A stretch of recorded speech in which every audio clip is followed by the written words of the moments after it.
नमस्कार मेरे प्यारे साथियों, आप सभी का स्वागत है आपके अपने YouTube चैनल पर। आज हम सेपरेटली एक्साइटेड और सेल्फ एक्साइटेड जनरेटर के बारे में पढ़ेंगे। तो जैसा कि आप सब जानते हैं कि जो हमारा जनरेटर है, इस जनरेटर के मुख्य 3 भाग होते हैं। कितने भाग होते हैं आपके? मुख्य 3 भाग होते हैं। एक नंबर में आपका आता है चुंबक। क्या आता है? चुंबक आता है। ये जो चुंबक है यह किसके द्वारा उत्पन्न किया जाता है? तो चुंबक उत्पन्न किया जाता है फील्ड पोल के द्वारा। किसके द्वारा?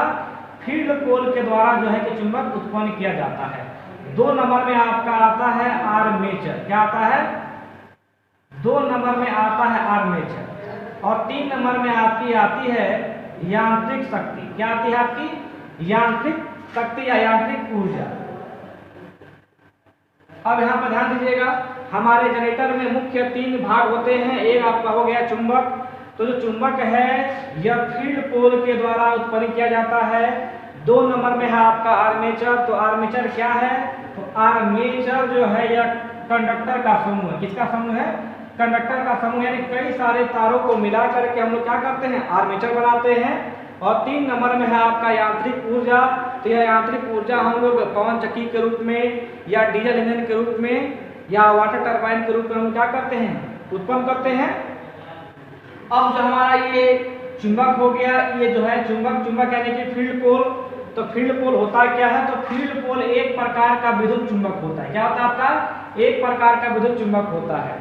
अब ये जो फील्ड पोल हम लोग बनाते कैसे हैं? तो फील्ड पोल बनाने के लिए हम लोग सिलिकॉन स्टील की पतली पतली पत्ती को लेते हैं और उसके ऊपर हम लोग कॉपर या एल्युमिनियम वायर की वाइंडिंग कर देते हैं। क्या करते हैं? कॉपर या एल्युमिनियम वायर की वाइंडिंग कर देते हैं। और वाइंडिंग करने के बाद इसे चुंबक बनाने के लिए हमें क्या करना होता है? डीसी सप्लाई हमें देनी आवश्यक होती है। तो ये मेरा विद्युत चुंबक हो गया। इसे चुंबक बनाने के लिए हमें डीसी सप्लाई की आवश्यकता होती है। तो जिस जनरेटर के फील्ड पोल में चुंबकीय शक्ति देने के लिए जिस जनरेटर के फील्ड पोल में डीसी सप्लाई देने की व्यवस्था बाहर से की जाती है, उस प्रकार के जनरेटर को हम लोग कहते हैं सेपरेटली एक्साइटेड जनरेटर।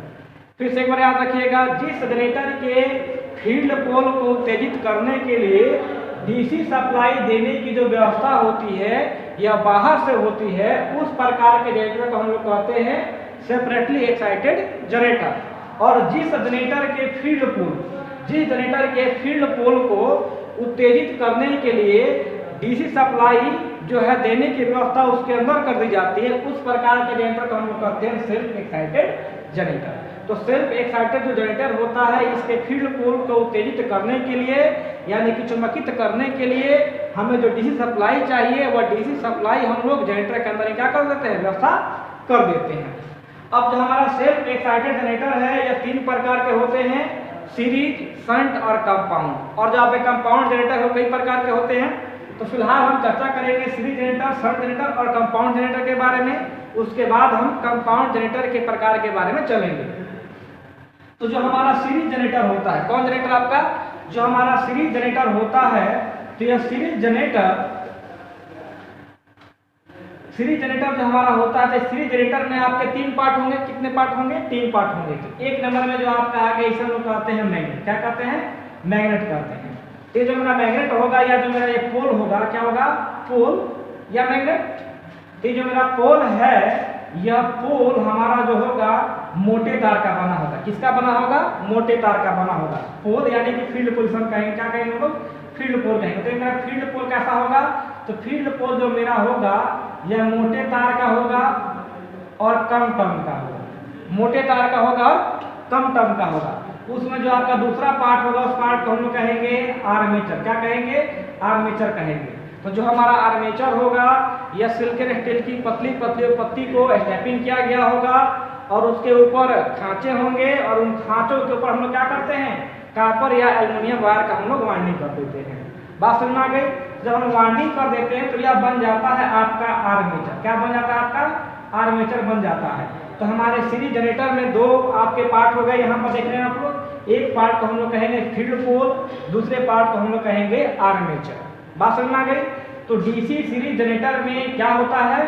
तो डीसी सीरीज जनरेटर में जो आपका फील्ड पोल होता है यह मोटे तार का और कम टर्न का बना होता है और आर्मेचर के श्रेणी क्रम में जुड़ा होता है। तो यदि आपसे कोई पूछे कि सीरीज जनरेटर किसे कहते हैं, तो वह जनरेटर जिसकी फील्ड वाइंडिंग मोटे तार की और कम टर्न की बनी हो और आर्मेचर के श्रेणी क्रम में जुड़ी हो, उस प्रकार के जनरेटर को हम लोग कहते हैं सीरीज जनरेटर। अब यहाँ पर हम चर्चा कर लेते हैं करंट के बारे में।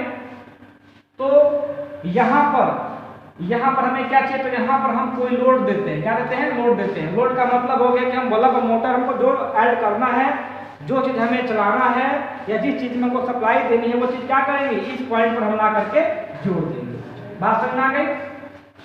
तो यहाँ पर जब हम ला कर जोड़ देंगे तो यहाँ पर जो हमारा लोड है वो लोड क्या करेगा, वह लोड अपने हिसाब से करंट लेगा। क्या लेगा?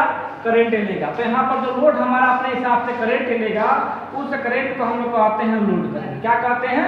Load current. यानी किसी उपकरण द्वारा खर्च किया गया करंट का मान लोड करंट कहलाता है। तो यहाँ पर जो करंट खर्च होगा, इस करंट को हम लोग कहेंगे लोड करंट। बात समझ में आ गई? इसके बाद यहाँ पर दिया गया है फील्ड। क्या दिया गया है? फील्ड दिया गया है। तो इस फील्ड के द्वारा जो करंट का मान खर्च होगा उसे हम लोग कहेंगे फील्ड करंट। क्या कहेंगे? फील्ड करंट कहेंगे। और यह सीरीज जनरेटर है तो इस फील्ड का नाम क्या हो जाएगा? इस फील्ड का नाम हो जाएगा सीरीज फील्ड। क्या हो जाएगा?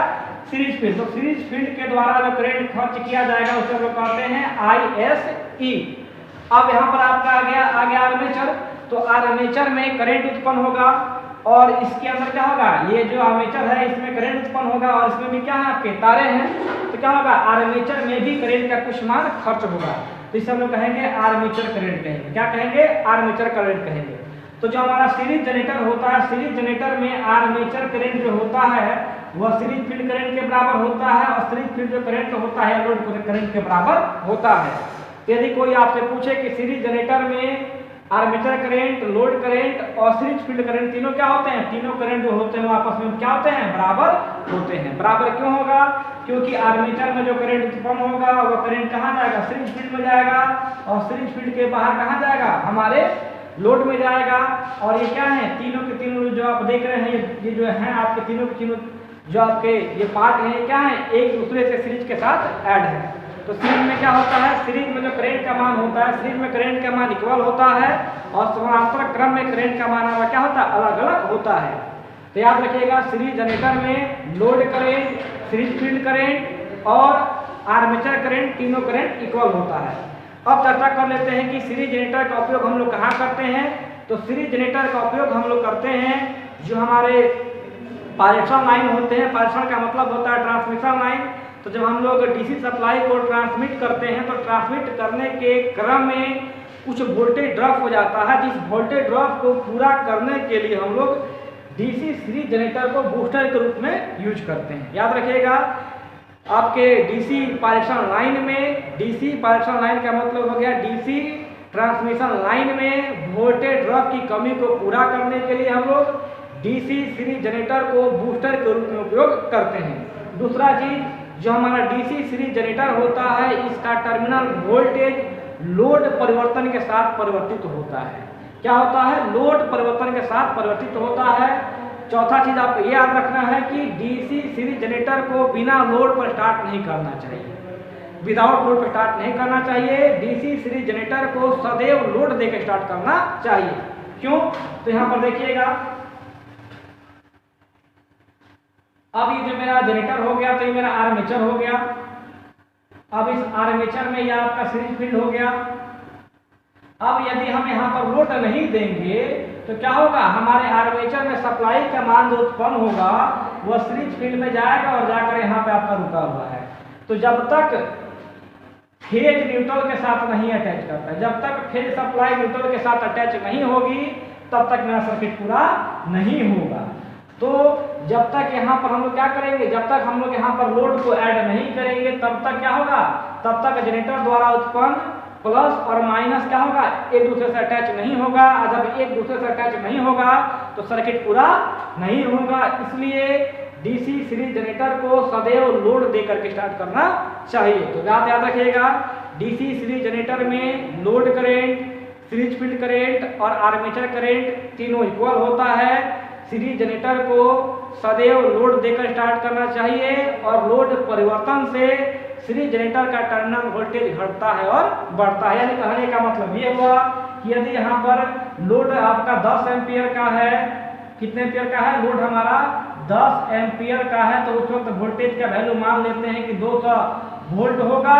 यदि यहाँ पर लोड हम लोग मान के चलिए कि 20 कर देते हैं तो वोल्टेज का मान 200 वोल्ट से घट करके यहाँ पर क्या जाएगा आपका 190 या 95 वोल्टेज के समथिंग आ जाएगा।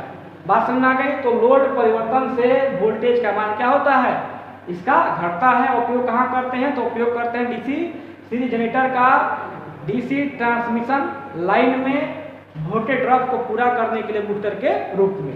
अब हम चलते हैं शंट जनरेटर के बारे में। तो जो हमारा शंट जनरेटर होता है इसकी फील्ड वाइंडिंग पतले तार की और अधिक टर्न की बनाई जाती है। किसकी बनाते हैं, पतले तार की और अधिक टर्न की बनाई जाती है। और जो हमारा आर्मेचर होता है इस आर्मेचर के समानांतर क्रम में जुड़ा होता है। याद रखिएगा जो हमारा शंट जनरेटर होगा इसका फील्ड वाइंडिंग पतले तार की और अधिक टर्न की बनाई जाएगी और आर्मेचर के यह समानांतर क्रम में जुड़ी होती है। बात समझ में आ गई। शंट जनरेटर का फील्ड वाइंडिंग पतले तार का, अधिक टर्न का और आर्मेचर के श्रेणी क्रम में जुड़ा होता है। अब जो हमारा शंट जनरेटर होता है शंट जनरेटर को हमें क्या करना चाहिए, तो शंट जनरेटर को हमें विदाउट लोड पर स्टार्ट करना चाहिए। क्या करना चाहिए, शंट जनरेटर को हमें विदाउट लोड पर स्टार्ट करना चाहिए।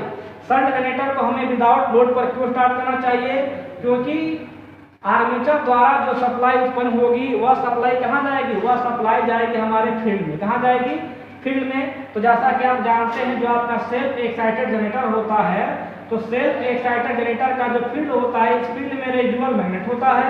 क्या होता है, रेडियल मैग्नेट होता है। तो जब रेडियल मैग्नेट होगा तो रेडियल मैग्नेट का जो वैल्यू होता है वह कम होता है। क्या होता है, उसकी जो शक्ति होती है वह कम होती है। तो यहाँ पर आर्मेचर द्वारा जो चुंबकीय शक्ति उत्पन्न, आर्मेचर द्वारा जो करंट आपका उत्पन्न होगा, जो आपका ईएमएफ उत्पन्न होगा वह ईएमएफ कहाँ जाएगा, वह जाएगा ईएमएफ आपके फील्ड पोल में। कहाँ जाएगा, फील्ड पोल में। जब ईएमएफ फील्ड पोल में जाएगा तो जो मेरा फील्ड पोल है वह पहले की अपेक्षा अधिक चुंबकीय शक्ति को प्रदान करेगा। क्या करेगा, पहले की अपेक्षा अधिक चुंबकीय शक्ति को प्रदान करेगा, जिसके कारण हमारा जो आर्मेचर होगा पहले की अपेक्षा अधिक मात्रा में वोल्टेज प्रोड्यूस करेगा। बात सुनना है कि नहीं है, फिर से ध्यान दीजिएगा। ये जो मेरा है ये फील्ड पोल है। क्या है, फील्ड पोल है। और आपको बताए हैं कि सेल्फ एक्साइटेड जो जनरेटर होता है इसके फील्ड पोल में हम लोग क्या करते हैं, डीसी सप्लाई देने की व्यवस्था इसके अंदर ही कर देते हैं। तो डीसी सप्लाई हम लोग किस प्रकार देते हैं, किस प्रकार व्यवस्था करते हैं, इस बात को हम समझेंगे। तो यह मेरा फील्ड पोल हो गया। फील्ड पोल हम लोग कैसे तैयार करेंगे, तो अभी आपको बताए हैं सिलिकॉन स्टील की पत्ती को स्टैपिंग करके उसके ऊपर एल्युमिनियम या कॉपर वायर का वाइंडिंग कर देते हैं। अब वाइंडिंग करने के बाद उसे हम लोग डीसी स्रोत के साथ जोड़ करके 4-5 घंटे के लिए छोड़ देते हैं। तो जब हम लोग क्या करेंगे, जब हम लोग फील्ड पोल के डीसी सप्लाई के साथ जोड़ करके 4-5 घंटे के लिए छोड़ देंगे और छोड़ने के बाद हम क्या करते हैं, सप्लाई को वहाँ से हटा देते हैं। तो क्या होता है, हमारा यह जो फील्ड पोल है जब फील्ड पोल विचुंबकित हो जाता है, यानी कि जब तक इस फील्ड पोल में सप्लाई रहेगी तब तक इसमें चुंबक का गुण अधिक मात्रा में रहेगा और सप्लाई हटाने के बाद इसमें से चुंबक का गुण जो होगा वो खत्म हो जाएगा, 9 मात्रा के बराबर में रहेगा। लेकिन थोड़ा बहुत चुंबक गुण बच जाएगा, जिस गुण को हम लोग कहते हैं अवशेष चुंबक। क्या कहते हैं, अवशेष चुंबक कहते हैं। तो ये जो हमारा फील्ड पोल है इस फील्ड पोल में अवशेष चुंबक है। तो अवशेष चुंबक का मतलब हो गया कि यहाँ पर चुंबकीय शक्ति निकलेगी मगर अल्प मात्रा में निकलेगी। हमारा जनरेटर जब पहला टर्न लगाएगा तो यह अल्प मात्रा में चुंबकीय शक्ति को क्या करेगा, भेजेगा। तो हमारे इस आर्मेचर पर मान लेते हैं कि 1 वोल्ट की सप्लाई प्रोड्यूस होती है। तो यह 1 वोल्ट की सप्लाई हमारे जाएगी कहाँ पर, यह सप्लाई जाएगी 1 वोल्ट की हमारे कहाँ पर, तो फील्ड में जाएगी। तो हमारा जो फील्ड होगा वह पहले की अपेक्षा थोड़ा सा और चुंबकीय शक्ति को प्रोड्यूस करेगा। तो दूसरे टर्म में यहाँ पर जो वोल्टेज का मान होगा वह 1 के बजाय मान लेते हैं कि 10 होगा। तो अब 10 वोल्ट की डीसी सप्लाई हमारे फील्ड पोल में जाएगी। तो हमारा फील्ड पोल पहले की अपेक्षा थोड़ा सा अधिक चुंबकीय शक्ति उत्पन्न करेगा और जब चुंबकीय शक्ति पहले की अपेक्षा ज़्यादा उत्पन्न होगी तो यहाँ पर वोल्टेज का मान क्या होगा, आपका बढ़ जाएगा। तो इसी प्रकार करके जो हमारा वोल्टेज का मान होता है वो क्या होता है, वो धीरे धीरे करके लगभग आपके 220 वोल्ट के समथिंग कहाँ चला जाता है, आपका ये पहुँच जाता है। बात समझ में आ गई। तो आप लोग जानेंगे कि सेल्फ एक्साइटेड जनरेटर किस प्रकार काम करता है। अब अब यदि यहाँ पर हम क्या करते हैं, अब यदि यहाँ पर हम लोग लोड को अटैच कर देते हैं, हम लोग लोड को जोड़ देंगे, तो जब यहाँ पर हम लोड को जोड़ देंगे तो हमारे आर्मेचर द्वारा जो ईएमएफ उत्पन्न होगा वह ईएमएफ दो भाग में बढ़ जाएगा। वह ईएमएफ जाएगा आपके फील्ड पोल की ओर और वह ईएमएफ जाएगा आपके लोड की ओर। तो जब आपका ईएमएफ दो भाग में बढ़ जाएगा तो यह जो मेरा फील्ड पोल है यह ठीक रूप से उत्तेजित नहीं होगा। और जब यह फील्ड पोल ठीक रूप से उत्तेजित नहीं होगा तो यह चुंबकीय शक्ति का जो मान होगा यहाँ पर क्या मिलेगा, कम मिलेगा। और जब चुंबकीय शक्ति का मान कम मिलेगा तो वोल्टेज क्या होगा, वोल्टेज यहाँ पर कम उत्पन्न होगा। फिर से एक बार समझिएगा, हमारा जो आर्मेचर हो गया यह ईएमएफ को उत्पन्न करता है। ईएमएफ का मतलब हो गया यह वोल्टेज को उत्पन्न करता है। यह वोल्टेज यहाँ से ऊपर की तरफ जाएगा और जाने के बाद दो भागों में बढ़ जाएगा, एक जाएगा लोड की तरफ, एक जाएगा फील्ड पोल की तरफ। बात समझ में आ गई। तो जब फील्ड पोल की तरफ जाएगा तो हमारा वोल्टेज दो भागों में बढ़ जाएगा, तो फील्ड पोल बढ़िया से उत्तेजित नहीं होगा। उत्तेजित होने का मतलब हो गया कि यह फील्ड पोल बढ़िया से चुंबक नहीं बना पाएगा। जब यह बढ़िया चुंबक नहीं बना पाएगा तो आर्मेचर कम चुंबकीय फ्लक्स को प्रतिच्छेदित करेगा, जिसके फलस्वरूप जो ईएमएफ होगा वो कम मात्रा में उत्पन्न होगा। इसलिए शंट जनरेटर को सदैव विदाउट लोड पर स्टार्ट करना चाहिए। याद रखिएगा, शंट जनरेटर को विदाउट लोड पर स्टार्ट करना चाहिए और सीरीज जनरेटर को लोड देकर स्टार्ट करना चाहिए। जो हमारा शंट जनरेटर होता है, शंट जनरेटर की जो वोल्टेज होती है, वोल्टेज क्या होती है, नियत होती है। क्या होती है, शंट जनरेटर की जो वोल्टेज होती है यह नियत होती है। यानी कि इसका वोल्टेज क्या मान लीजिए 220 है तो लगभग इसका वोल्टेज 220 वोल्ट के साथ ही, माने कि लगभग आपका 220 वोल्ट ही रहेगा। अगर हम लोड ज़्यादा बढ़ाते हैं, लोड ज़्यादा घटाते हैं, तो लोड ज़्यादा बढ़ाएंगे या लोड ज़्यादा घटाएंगे तो हो सकता है कि 220 है तो यहाँ पर 218 या 222 के समथिंग आ जाए। यानी कि डीसी जो शंट जनरेटर होता है, इसका जो लोड होता है, इसका जो वोल्टेज होता है वह लगभग स्थिर होता है। लोड परिवर्तन से प्रभावित होता है मगर अल्प मात्रा में प्रभावित होता है। इसलिए शंट जनरेटर का उपयोग हम लोग वैसे स्थान पे करते हैं जहां पर नियत वोल्टेज की आवश्यकता हो, जैसे कि आपका बैटरी चार्जिंग हो गया। बैटरी चार्जिंग के साथ साथ आपका इलेक्ट्रोप्लेटिंग हो गया। तो इलेक्ट्रोप्लेटिंग के लिए, बैटरी चार्जिंग के लिए हम लोग किस प्रकार के जनरेटर का चयन करते हैं, तो हम लोग चयन करते हैं शंट जनरेटर का चयन करते हैं, क्योंकि शंट जनरेटर का वोल्टेज जो होता है वो नियत होता है। आपका 3 नंबर में दिया गया है कंपाउंड जनरेटर। तो जो हमारा कंपाउंड जनरेटर होता है, कंपाउंड जनरेटर में दो प्रकार की फील्ड वाइंडिंग स्थापित की जाती है। यह आपका आर्मेचर हो गया, एक तरफ आपका आ जाता है सीरीज फील्ड वाइंडिंग। तो सीरीज फील्ड वाइंडिंग मोटे तार का और कम टर्न का बना होगा, और जो 2 नंबर में हमारा फील्ड वाइंडिंग आता है उसे हम लोग कहते हैं शंट फील्ड वाइंडिंग। क्या कहते हैं, शंट फील्ड वाइंडिंग कहते हैं। तो शंट फील्ड वाइंडिंग जो होगी पतले तार की होगी और अधिक टर्न की होगी। इसे कहेंगे सीरीज फील्ड, इसे कहेंगे shunt field. Clear. Shunt field winding पतले तार की, अधिक टर्न की और आर्मेचर के समानांतर क्रम में जुड़ी होगी, और सीरीज फील्ड वाइंडिंग मोटे तार की और कम टर्न की होगी और आर्मेचर के श्रेणी क्रम में जुड़ी होगी। तो इस प्रकार के जनरेटर को हम लोग कहते हैं कंपाउंड जनरेटर। कंपाउंड जनरेटर को हम लोग लोड देकर या बिना लोड देकर किसी व्यवस्था में हम लोग स्टार्ट कर सकते हैं। कंपाउंड जनरेटर को मन करे तो लोड दे करके या मन करे तो विदाउट लोड पर हम लोग चला सकते हैं। कंपाउंड जनरेटर में 2 प्रकार की वाइंडिंग होती है, सीरीज और शंट। बात समझ आ गई। अब कंपाउंड जनरेटर के जो प्रकार हैं वो आपको हम नेक्स्ट क्लास में पढ़ाएंगे। यदि वीडियो आपको पसंद आए तो इसे आप लाइक और शेयर जरूर कीजिएगा।